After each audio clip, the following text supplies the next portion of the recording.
ஒரு அழகான கிருஷ்ணாவா கிராமமான கோகுலில் சிறிய கிருஷ்ணாவா கிருஷ்ணா வாழ்ந்தான். அம்மா அவன் காத்திருக்கிறாள். மிகவும் சுறுசுறுப்பானதும் எல்லோருக்கும் பிடித்த பையனும். அவன் அம்மா அவனை மிகவும் நேசித்தாள்.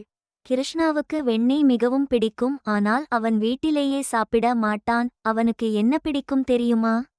அடுத்த வீடுகளில் இருந்து வெண்ணெய் திருடுவது. அவன் நண்பர்களுடன் சேர்ந்து மடிக்குடத்தில் இருக்கும் வெண்ணெயை எடுத்து சாப்பிடுவான். ஒரு நாள் கிராம பெண்கள் எல்லாம் கோபமாக, யசோதா, உன் பையன் எங்கள் வெண்ணெயை திருடுறான் என்று புகார் சொன்னார்கள்.